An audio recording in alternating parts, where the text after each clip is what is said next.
Please, don't remove my clothes, the girl whispered, her voice trembling under the moonlit sky, hands clutching the edges of her torn shawl. The cowboy froze. The wind carried her words like a ghostly echo through the canyon, slicing into the silence that followed the gunfire. A few minutes earlier, he'd found her bound to a mesquite tree, her wrists raw, her face bruised but proud. She wasn't like anyone he'd ever seen, her eyes dark and sharp, filled with both defiance and fear. She was Komanche, and he, a white cowboy, was deep in land where men like him weren't welcome. He'd untied her ropes despite her struggle, knowing she might bolt or attack, but she didn't.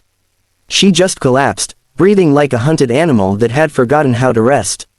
You're safe now, he'd said, voice soft, as if trying to convince himself.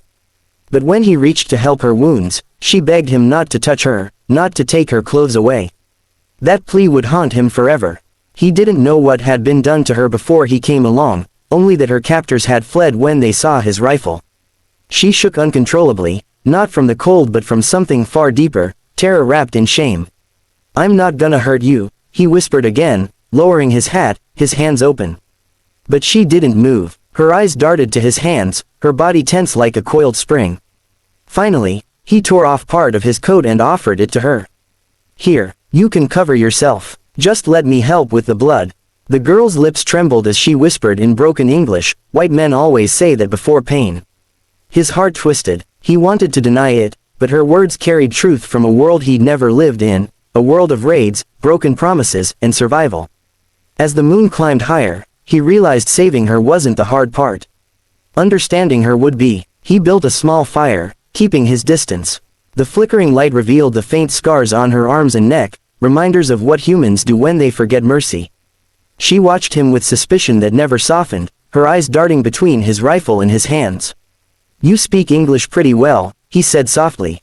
She didn't answer. Only after a long pause did she whisper, my mother was taken, long ago. She taught me before she died. He didn't know what to say to that. The crackle of the fire was the only reply.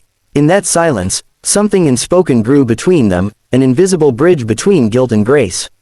He realized he wasn't her savior. Maybe he was just another ghost in her story. But still, when she shivered, he stood and offered his blanket, careful not to step too close. You don't have to be afraid, he murmured. Her reply came quiet but fierce, fear is all we have left. The next morning, the prairie stretched endless in gold, as if pretending nothing had happened the night before. The girl woke before him, her shadow already cast long by the rising sun. She tried to leave, he could tell by the faint footprints near the creek, but she hadn't gone far. Her body was weak, her wounds still fresh. When he found her kneeling by the water, washing her face, she turned sharply, eyes wide. You should have left, she hissed. Komanche will come for me. He ignored the warning, kneeling beside her with a canteen. Let them come, I'll tell them you're safe. She shook her head slowly. You don't understand, no one is safe after what was done. Her words carried weight he didn't yet grasp, but he felt it all the same, the heaviness of something unforgivable. He spent the day gathering what food he could, catching a rabbit and roasting it by the fire. She refused to eat at first, staring at him like she couldn't decide if he was her captor or her savior. When she finally accepted the meat, she whispered, why did you help me? He looked into the flames. Because I couldn't walk away again. She frowned. Again, he nodded. There was another once, a Kiowa boy. I found him dying after a raid. I was scared, left him there. Been trying to forget it ever since. For the first time, her eyes softened, not with trust, but with recognition of pain that mirrored her own. So now you help because guilt burns you, she said quietly. He didn't answer. He didn't need to. When night fell again, the wind turned cold. She sat closer to the fire this time, wrapped in his coat. Her voice broke the silence. You will not touch me, she said, her tone firm but trembling. You can help me, but you will not touch.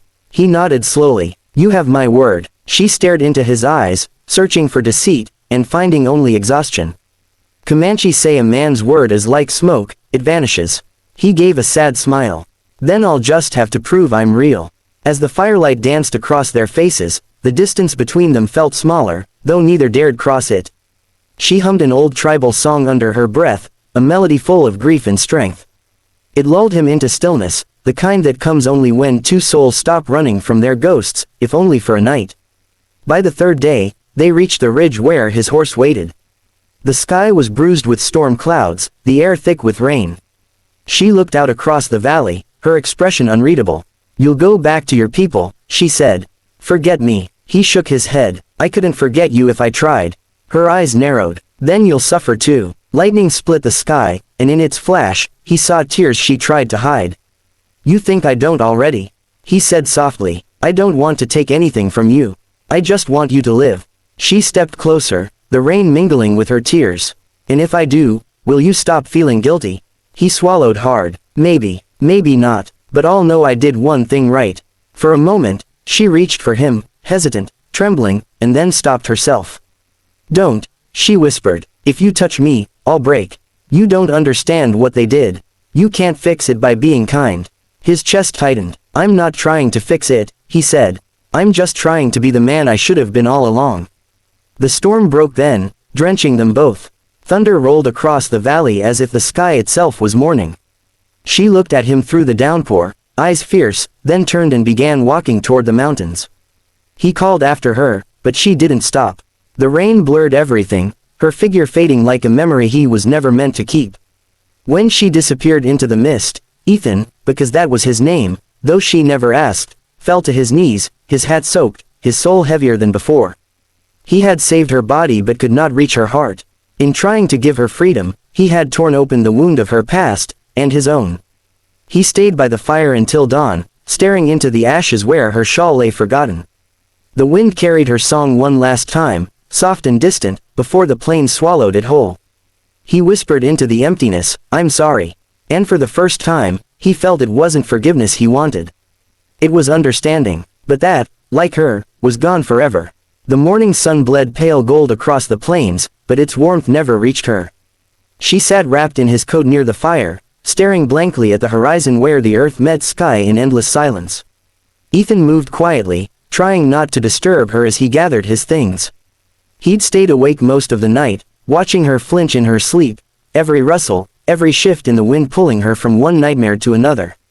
When her eyes opened, they were glassy and distant, as if she were still somewhere else, somewhere darker. "You should eat," he said softly, offering her a piece of dried meat. She looked at it for a long time before taking it, her fingers trembling as though it weighed more than a mountain. "Where will you go?" he asked. She didn't look at him. "West," she whispered. "My people are gone, but maybe the spirits still walk there." He wanted to tell her she shouldn't travel alone, that the land was cruel and so were men, but something in her gaze stopped him. Pride, pain, fire. She wasn't fragile, she was surviving in a way that made his own strength feel like a lie. Still, he couldn't leave her. "Not yet, I'll take you part of the way," he said. She frowned, eyes narrowing. "Why? You owe me nothing." He hesitated. "Because I can't let you walk into more hurt." Her lips pressed together, forming a thin line of defiance. "I was born in hurt," she said. "I'll die in it too." Her words hit him harder than a bullet. He didn't answer. Instead, he saddled the horse and motioned for her to climb up. After a long pause, she did, stiffly, carefully, like trusting the saddle itself was a test.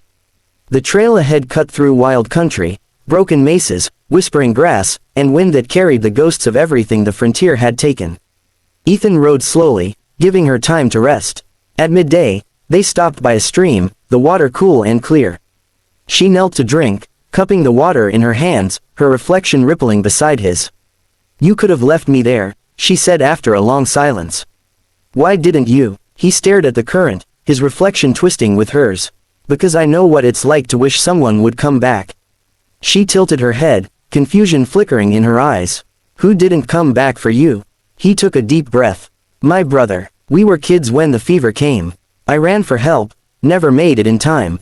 Been running ever since." The way she looked at him then, half pity, half understanding, made him feel exposed, stripped bare without her even touching him. They traveled until the sky began to bruise with sunset. That night, the fire burned smaller, weaker. She huddled close but said nothing. Ethan could feel the tension between them, fragile as glass. When the wind picked up, he tossed another log onto the flames. "Do you believe in second chances?" he asked quietly. She gave a bitter laugh. "For men, always. For women like me, never." The word stung. "I'm not like them," he said, almost to himself. Her eyes found his, dark and unblinking. All men say that, you wear guilt like a badge. But guilt doesn't make you different. It only makes you sad. Her honesty sliced through him, clean and merciless. He looked away, swallowing the lump in his throat. Maybe I am sad, he admitted. But I'd rather live with sadness than cruelty. She didn't respond, just turned her gaze back to the fire, her expression unreadable. Later, when he thought she was asleep, he took off his jacket and draped it gently over her shoulders. She stirred, eyes flickering open, catching his hand mid-motion. For a heartbeat, they just looked at each other. I told you not to touch me, she whispered. I'm sorry, he murmured. It's just cold. She hesitated, then released his wrist. Next time, ask, she said softly, not angry, just tired. He nodded, retreating to his side of the fire. The flames crackled, shadows dancing across her face, and in that fragile silence, he realized something terrible and beautiful. He wasn't trying to save her anymore. He just didn't want her to vanish. When dawn came, she stood watching the sunrise, the wind catching her hair like a dark river of fire. You should go back, she said without turning. The world you come from doesn't forgive men who help girls like me. He stepped beside her, looking out at the horizon painted with golden blood. Then maybe it's time I stopped asking it to forgive me, he said. She looked at him then, really looked, and for the first time, her eyes softened, the fear in them giving way to something fragile and unspoken. You don't know what that will cost you, she whispered. He met her gaze steadily. I already paid for it a long time ago. The wind carried their silence away, but somewhere in it, a promise was born, one neither of them dared to say aloud, but both already felt.